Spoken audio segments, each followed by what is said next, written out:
Hello, this is Reverend Don Lewis coming to you from beautiful Chicago. And today our question comes to us from Will Brickley. And Will asks my opinion of the recent Canadian prison decision dismissing part-time chaplains who serve minority religions and retaining only full-time chaplains on the premise that the religion of the chaplain is irrelevant and that a well-trained chaplain can serve people of all religions. And Will would like to know what I think of this. And I've held off answering this question in part because I know that people usually don't like my opinion on this subject, but I think it's an insidious plot.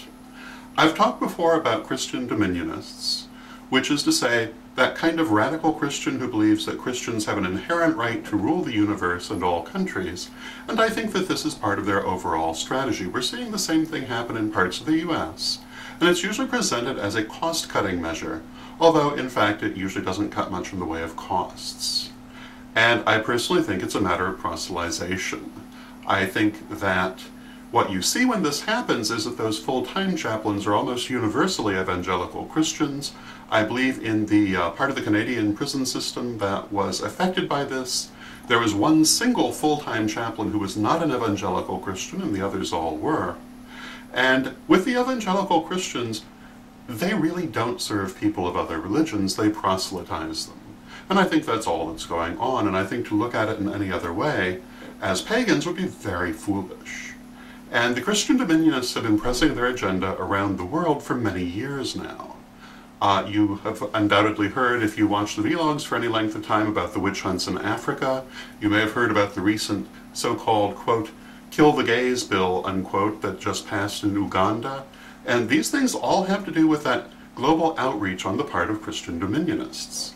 And for us as pagans, we really should be concerned with how much progress they're actually making.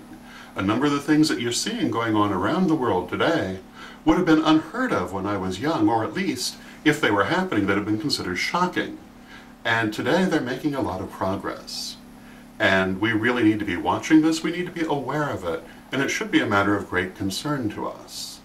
What can be done about this? Well, in the case of the Canadian prison decision and various US prison decisions, you can, in theory, write to the people who are making those decisions and to the legislators in the respective provinces and states, but there's not much else to be done about it at the moment except to be aware that it's happening and to try to oppose it when you see it. So, I hope that answers your question, and until next time, may you blessed be. Hello, this is Reverend Don Lewis coming to you from beautiful Chicago. And if you like my daily vlog, you'll love my weekly radio program, The Pagan Pundit, every Thursday night at 9 p.m. Central, 10 p.m. Eastern on the Pagans Tonight Radio Network at www.paganstonight.com.